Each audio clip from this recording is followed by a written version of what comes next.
Most women get this backward. They think magnetic means the fast glow up or posting the unbothered selfie just a few days after. They want to make it look like they're moving on so quickly as if the relationship never really happened. That's not it. And if you've been chasing that version of healed, it's probably why you still feel stuck right now. So here's what we're actually doing in this video. Here's what I want to talk about. I'm going to show you the real shift that makes a woman magnetic after breakup again. The actual thing and how you build it into your own life. So let's get into this.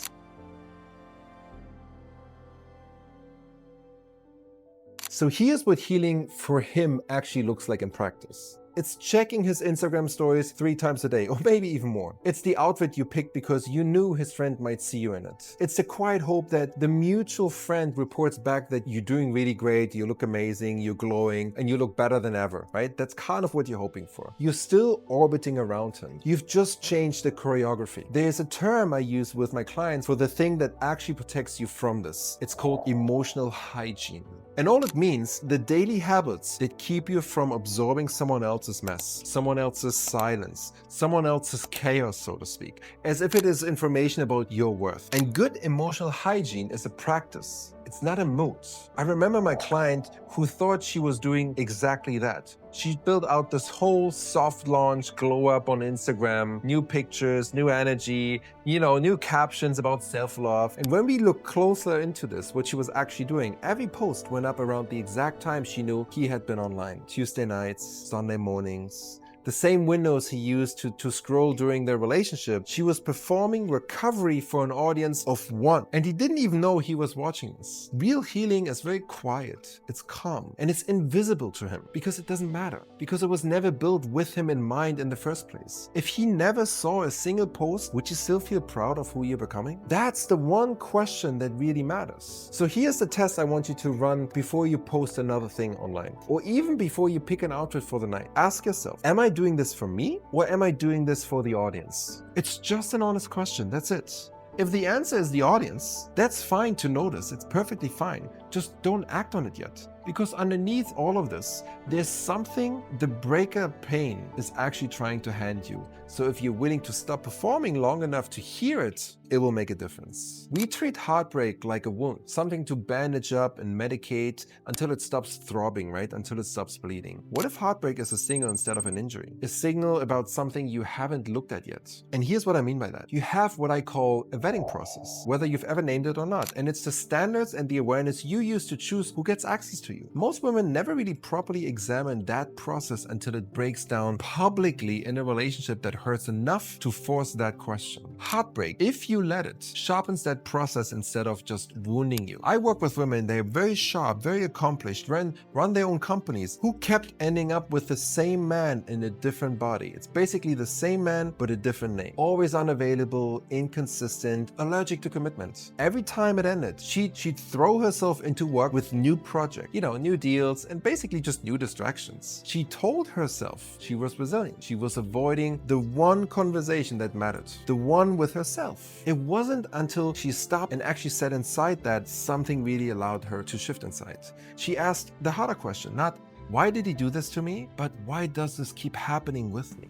And that's a completely different question that these type of women will ask themselves then. So the first leaves you as a victim of a pattern. The second hands you the exit door. You've probably felt that loop, probably for quite some time, and you're still choosing the same person wearing a different face, a different name, and somehow you're expecting a different result. And here's why just knowing about the pattern doesn't really break it. Insight lives in your head, and patterns usually live in your body, in decisions made faster than you can think them through properly. You can know your attachment style, know the theory, quote the books, and still find yourself 3 months into another version of the same thing, right? You can probably resonate with that. Knowing is different from feeling it enough to change your behavior. So here's the practice. 10 minutes on your own, no phone. Sit with the discomfort instead of moving past it and trying to distract yourself straight away. And ask this one question. What did this relationship reveal about a wound that existed long before he showed up in your life? Not about his commitment issues or mixed signals or the unavailable availability, but about the part of you that kept saying yes to it.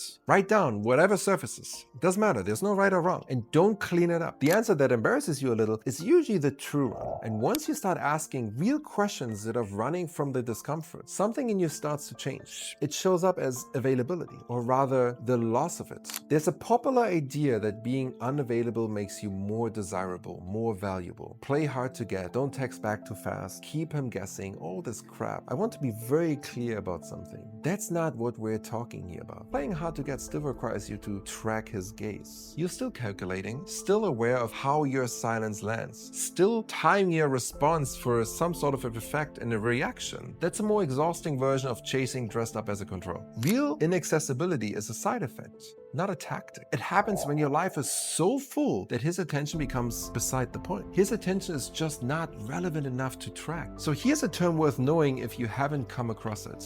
Breadcrumbs. You've probably heard of it before. It's the small, inconsistent bits of attention some men hand out just to keep you hooked, right? Without ever giving you the thing you actually want, the thing that you actually desire, which is real commitment. A text after 2 weeks of silence, like on the photo, which with no follow-up, enough to keep you alive or keep the hope alive, never enough to really build anything on it. The problem with chasing breadcrumbs is that it keeps you in the worst kind of availability and in that loop, in this vicious cycle. Always on call, always checking, always leaving space in your life just in case he shows up in it. I remember my other client. She turned down plans on a Friday evening because what if he reached out? She'd keep her evenings open, her phone face up at all times, her attention half present in every room she walked into. That's a full-time, unpaid job with no benefits. So what changed was her calendar. She started filling it with things she actually wanted, regardless of whether he ever texted again. Dinners with friends, a class she'd been putting off for 2 years, a new creative project, plans that had nothing to do with keeping a door open for a man who'd already shown her he wasn't really walking through that door that she kept open. So here's what I want you to do this week. Pick one thing, just one, that goes on your calendar because it feels good to you,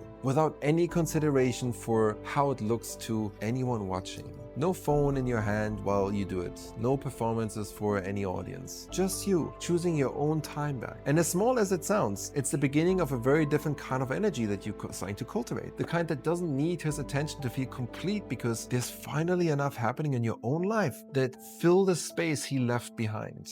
And that space, where his attention used to sit, is exactly where I want you to take you next. I want you to pause here and speak straight to you for a moment. If any of this sounds familiar, the same heartbreak on a different loop, the same unavailable man in a different city, a different job, the same outcome though. You don't have to sort through it by yourself. Most women don't need it. So my team, we run something that's called a love alignment call, a free one-on-one conversation about what's actually happening in your life, the patterns that you're stuck in. Watching a video like this can shift how you think, and it won't build you a plan though. Patterns like the one we are talking about change when someone sits down with you and your specific situation and really maps out what comes next, basically creating a roadmap for change. If that sounds like you, the link is in the description. Just book the call when you're ready. And now, let's go back to this void. You probably believe he left a gap behind, an absence shaped exactly like him, and that story feels true because the loneliness is real. Here's the harder version. He was filling a void that already existed long before he showed up. This is where the term situationship becomes very useful, even beyond its usual context. Most people think a situationship only describes those messy, almost relationships, and plenty of official, defined, labeled relationships function the same way underneath all of these actually. They form very specifically to cover a gap someone hasn't looked at, and yours might have just looked committed on paper while working the same way emotionally. I worked with a woman. Those were her exact words. Without him, she felt like only half of a person walking around a full life. So we started digging into when that feeling first really showed up. And it wasn't during the relationship at all. It went back years to a period in her life where,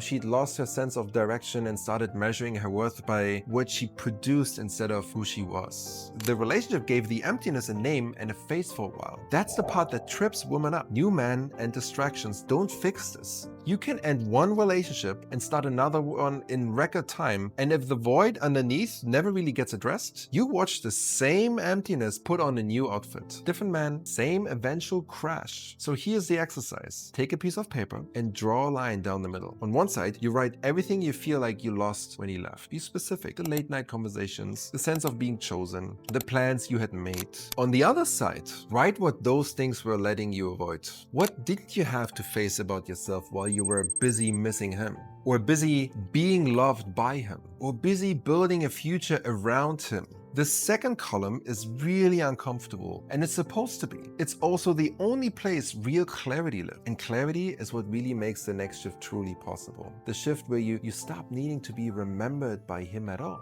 Here's the last shift, and it puts everything together. His memory of you is proportional to how little you chase it. This sounds backwards if you think about it. So let me explain that. Every time you check for him, hope for him, leave a door cracked wide open, just in case you're still anchored to him. Your energy is tied to a person who isn't there. The moment you genuinely release that grip, actually let go without performing the release, that's when you become impossible to forget. He's the one holding the absence. You're not holding anything at all. And that's partly why the early chase felt so intense. If there was any love bombing early on, any period of fast, overwhelming attention, your nervous system got wired to expect that high. And letting go quiets that wiring. It just feels less. I had a client who stopped checking her ex's stories completely. She just deleted the habit. Months later, a mutual friend mentioned he'd brought her up, unprompted, in a completely unrelated conversation. She hadn't done anything to cause that. That's the point. It wasn't the goal. It was just what happened once she stopped tracking him. And for the late nights when the spiral starts, try this. Name the thought out loud. I'm wondering if he thinks about me. And then get up and do something physical. Wash your face, go on a cold shower, stretch, make a tea, whatever it is. Don't reach for the phone. Give your body somewhere else to go. The woman he can't forget built a life so full, she stopped keeping track of whether he remembered her at all. So yeah, with all that said, if this landed and you kind of resonate with that, book the free love alignment call in the description and send this to a woman who needs to hear this today.